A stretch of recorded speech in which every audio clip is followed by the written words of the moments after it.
नमस्कार दर्शकों, पंडित ज्योतिष चैनल में आप सभी का हार्दिक स्वागत है। आज मैं आपको बताने जा रहा हूँ तिथि के अनुसार जाने किस दिन किया जाता है किसका श्राद्ध। वीडियो पूरा अंत तक देखिए एवं वीडियो देखने से पहले आप हमारे चैनल को सब्सक्राइब कीजिए, वीडियो लाइक कीजिए। व्हाट्सएप, फेसबुक, इंस्टाग्राम एवं सभी प्रकार की सोशल नेटवर्किंग साइट्स पर हमारे वीडियो को अधिक से अधिक शेयर भी कीजिए और साथ ही सब्सक्राइब बटन के बराबर में जो बेल आइकन है उसको दबाकर ऑल नोटिफिकेशंस को ऑन कर लीजिए, जिससे कि सनातन धर्म से संबंधित सभी प्रकार की जानकारी एवं वीडियो आपको मुफ्त में एवं समय से प्राप्त हो सके। दर्शकों, ऊंचे से ऊंचे सबसे बढ़िया श्राद्ध पक्ष की तिथियों में होता है। हमारे पूर्वज जिस तिथि में संसार से गए हैं, श्राद्ध पक्ष में उसी तिथि को किए जाने वाला श्राद्ध सर्वश्रेष्ठ होता है। जिनके दिवंगत होने की तिथि याद ना हो, यानी जिनका शरीर छूटने की तिथि हमें याद ना हो, उनके श्राद्ध के लिए अमावस्या की तिथि उपयुक्त मानी जाती है। यह श्राद्ध पक्ष का सबसे आखिरी दिन है, जिसे सर्वपितृ अमावस्या भी कहते हैं। उसी दिन करनी चाहिए। बाकी तो जिनकी जो तिथि हो श्राद्ध पक्ष में, उसी तिथि पर बुद्धिमानों को श्राद्ध करना चाहिए। तो आइए वायु पुराण के अनुसार हम लोग जानते हैं कि किस तिथि पर श्राद्ध करने से क्या क्या लाभ होता है। जो पूर्णिमा के दिन श्राद्ध आदि करते हैं उनकी बुद्धि, पुष्टि, स्मरण शक्ति, धारणा शक्ति, पुत्र पौत्र आदि एवं ऐश्वर्य की वृद्धि होती है। वह पर्व का पूर्ण फल भोगता है।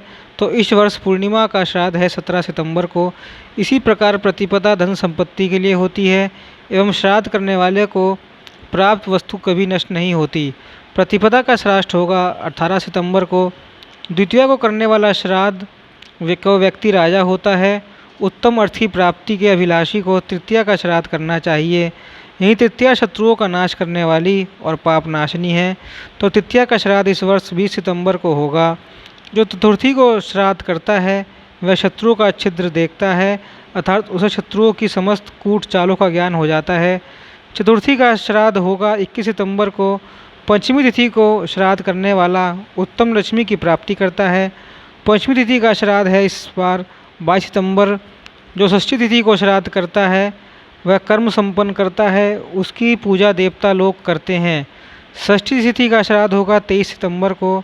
जो सप्तमी को श्राद्ध आदि करता है उसको महान यज्ञों के पुण्य फल की प्राप्ति होती है, वह गणों का स्वामी होता है। सप्तमी तिथि का श्राद्ध भी है 23 तारीख को। ध्यान दीजिए, छठी और सप्तमी दोनों दिन का श्राद्ध एक ही दिन है, 23 तारीख। अब आगे सुनते हैं। जो अष्टमी को श्राद्ध करता है वह संपूर्ण समृद्धियाँ प्राप्त करता है। अष्टमी का श्राद्ध है 24 सितंबर को। नवमी तिथि का श्राद्ध करने वाला प्रचुर ऐश्वर्य एवं धन के अन्न के अनुसार अनुकूल चलने वाली स्त्री को प्राप्त करता है। तो नौवीं तिथि का श्राद्ध रहेगा 25 सितंबर को। इसी दिन सौभाग्यवती का भी श्राद्ध मनाया जाता है। दशमी तिथि का श्राद्ध करने वाला मनुष्य ब्रह्मव्रत करता है। दशमी का श्राद्ध होगा 26 सितंबर को। एकादशी का श्राद्ध सर्वश्रेष्ठ दान है, वह समस्त वेदों का ज्ञान प्राप्त करता है। उसके संपूर्ण पाप कर्मों का विनाश हो जाता है तथा उसे निरंतर ऐश्वर्य की प्राप्ति होती है। एकादशी का श्राद्ध होगा 27 सितंबर को। द्वादशी तिथि के श्राद्ध से राष्ट्र का कल्याण तथा प्रचुर अन्न की प्राप्ति कही गई है। द्वादशी तिथि का श्राद्ध होगा 29 सितंबर को।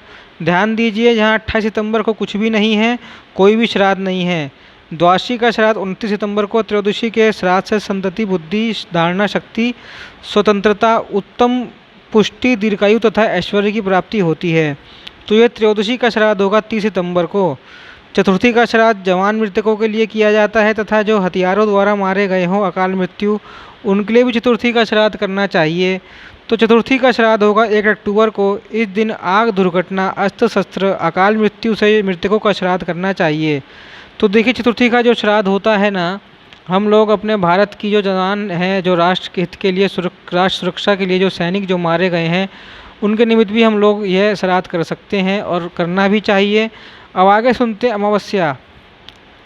अमावस्या का श्राद्ध समस्त विषम उत्पन्न होने वालों के लिए, अर्थात 3 कन्याओं के बाद पुत्र या 3 पुत्रों के बाद कन्याएं हों, उनके लिए होता है। जुड़े उत्पन्न होने वालों के लिए भी इसी दिन श्राद्ध करना चाहिए। अमावस्या के दिन जैसे हमने पहले सुना है कि सभी लोग श्राद्ध कर सकते हैं, इसको सर्वपितृ अमावस्या कहा जाता है।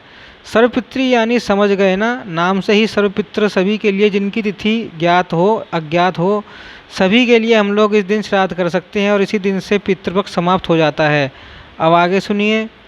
सद्वाप की 9वीं तिथि के दिन किया जाता है। ये देखिए 9वीं तिथि होगी हमारी 25 सितंबर की।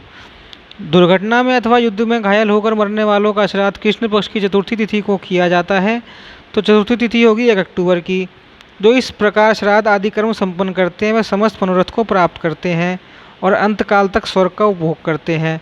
वहाँ नक्षत्र पितरों को अभिचिंतन सर्वदा अधिक पसंद करते हैं। ध्यान दीजिए, अब रात्रि के समय श्राद्ध कर्म निषिद्ध है। सबसे उत्तम में उत्तम काल कुतुब काल है। पिछले पोस्ट में वीडियो में मैंने दिया था कि कुतुब काल का समय अलग अलग राज्यों का, तो आप लोग उसे देख लीजिएगा। अब यह पूरी महिमा आप लोग जो सुन लीजिए। अब आप लोग सोचेंगे कि हमारे पितरों की तिथि तो इन 15 दिनों में से एक ही दिन आएगी, तो हम लोग कैसे करें, अथवा तो 2 दिन आएगी तो हम लोग इस पूरी तिथियों का लाभ कैसे उठाएं। देखिए, लाभ लेना है तो आप लोग पूर्णिमा से शुरू कीजिए और अमावस्या तक सभी तिथियों पर श्राद्ध कीजिए। हमारी जो जितनी लंबी चौड़ी पीढ़ी चली आ रही है उसके अंदर कितने पूर्वज आए होंगे गए होंगे, ना तो उन सभी की तृप्ति मिली होगी। यदि उनको ना तृप्ति मिले तो आप ऐसे ही सेवा भाव से करिए कि ये हमारा जो हम श्राद्ध कर्म कर रहे हैं, जिनकी भी आवश्यकता पितरों को आवश्यकता हो इस श्राद्ध कर्म की, वे लोग इससे तृप्त और उत्तम लोकों में जाएं। इस प्रकार से भी आप लोग सेवा कर्म कर सकते हैं। तो इन सभी तिथियों का आप लोग लाभ लीजिए। देखिए, पिंडदान तो हम लोग रोज़ नहीं कर सकते, तो मैं इसकी सरल विधि लेकर आ रहा हूँ। रोज़ आप लोग कम से कम तर्पण कीजिएगा।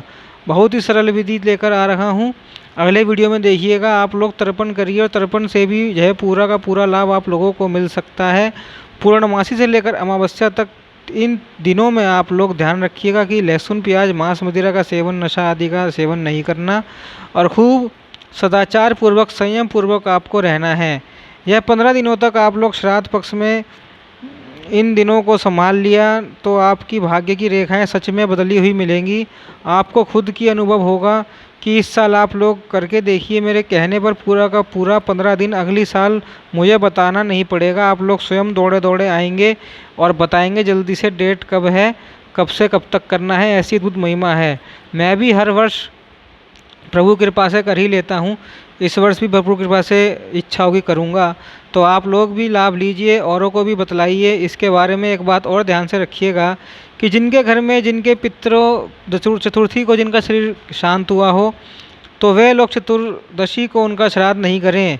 जी हाँ, ध्यान रखिएगा। चतुर्थी को अपने पितरों का निमित्त यदि आपको तर्पण या श्राद्ध करना हो तो आपको वह अमावस्या वाले दिन करना है। चतुर्थी वाले श्राद्ध को अमावस्या वाले दिन करना है अपने पितरों के निमित्त। बाकी आप लोग ऐसे नॉर्मल तो कॉमन कर रहे हैं सभी के लिए, मान लीजिए हमने सैनिकों के लिए किया तो आप लोग चतुर्थी के दिन कर सकते हैं। लेकिन हमारे पितृ यदि चतुर्थी के दिन गुजर रहे हैं अथवा तो उनका शरीर उस दिन शांत हुआ हो तो उस दिन आपको बिल्कुल नहीं करना है, अमावस्या वाले दिन ही करना है। इस वीडियो के एंड में तिथि अनुसार लगा देता हूँ डेट की कौन सा श्राद्ध किस दिन है। आप लोग देखकर स्क्रीनशॉट ले लेना। मैंने शॉर्ट वीडियो भी लगा रखा है कि श्राद्ध कब से कब तक है, उसके स्क्रीनशॉट लेके तारीख के हिसाब से आप श्राद्ध कर लेना और उसका वीडियो का लिंक मैं डिस्क्रिप्शन बॉक्स में भी दे दूंगा। आप लोग स्क्रीनशॉट ले लेना और इसी प्रकार की जानकारी के लिए हमसे जुड़े रहिए।